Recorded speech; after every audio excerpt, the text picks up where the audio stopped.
here we go. Operation Metro Surge in Minnesota is in full effect, and I'm pretty much here for it. ICE agents, though, arresting more than 400 people since they arrived in the Twin Cities just last week, averaging 40 arrests per day. Remember, we were told that nobody is there illegally. Of course. Yeah, just take the words of the Democrats. City officials are, of course, trying to play the, heroes. They're banning ICE from public buildings as if blocking agents is like going to magically erase criminal histories. Let me make something super clear here. This isn't about tearing families apart. It's about removing people who are already ordered to leave or who've racked up serious charges for other crimes. Keep it coming.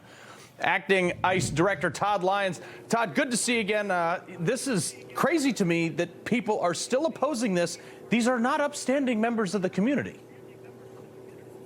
No, Carl, I tell you what, when you start looking at the criminality of those individuals we arrest in Operation Metro Surge in Minneapolis, I'm happy to say we're probably going to break over 500 arrests tonight. And that's huge. To your point, we heard that there weren't any criminal aliens, there wasn't any nefarious activity up there. And, ICE, when we go out there, we're going after the worst of the worst. We're not focusing on one nationality, one race. We're going after the bad guys that are doing it, right? So, yeah, we arrested a well-known Somali vice lord gang member. But at the same time, we're arresting someone from Laos that has 2 counts of rape, somebody from Burma that's a child sex offender. They go to these sanctuary jurisdictions because they know they can hide in plain sight. In Minneapolis, there's no loss of criminal aliens for us to go arrest. Yeah, but the other thing is, I'm seeing all these videos all over the internet. One person was like, no, 80% of us Somalis are here legally. It's like, well, thanks for outing the other 20%. Go in and get them.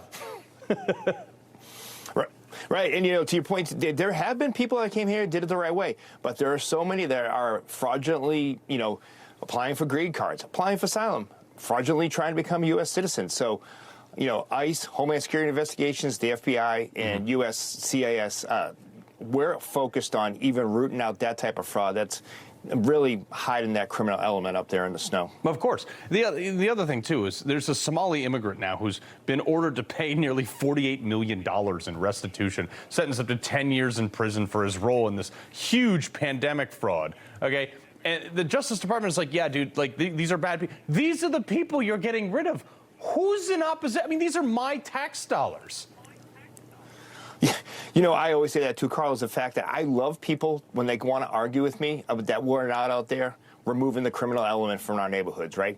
Who's going to argue with us for someone that steals millions of dollars from those people that truly deserved it, right? Who's going to argue over removing a sex offender or a gang member? That is what ICE is doing. I think that now you're seeing more of these videos. You're seeing exactly what we're doing. You're seeing who are arrested. We're pulling that curtain, and we're really exposing what happened the previous administration in the last 4 years, what we had to deal with what came across that porous border. Yeah, no, that's the other thing. And here we're in New York City, and it's getting wild now. We got Zorhan Mamdani coming in, and he's suggesting that the NYPD might be ordered to arrest ICE agents instead of illegals. Watch this crazy.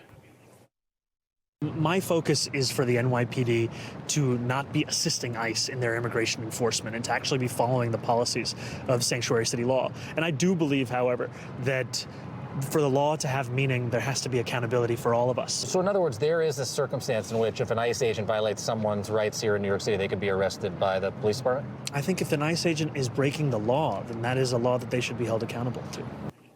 I mean, this is really dangerous because now you're queuing up the NYPD guys. They have a career, they have a wife and kid, a roof over their head. They got to put on. You got ICE agents, the same thing. ICE doing what the federal law tells them that they can and should do. But then you've got their boss in New York City under the NYPD telling them to probably arrest these people. I mean, this is dangerous. No, it is, and it makes nobody safe when you pit law enforcement against each other, right? That's not going to make a neighborhood in the Bronx any safer. It's not going to make someone feel safer in Brooklyn, or the fact that a federal agency is trying to remove the criminal element isn't allowed to work with your local police department. That's just totally wrong and false. And any time that an elected official, whether it be the mayor-elect or someone that's already in Congress or somewhere else, is actively calling for people to resist a federal law enforcement agency, to impede or interfere with law enforcement officers doing a job, that doesn't make anyone safe. That is... He loves the Constitution. He fights for what's right. He hates the bad guys. He's a freedom warrior. He's your freedom warrior. Watch Carl Higbie every weekday on Newsmax.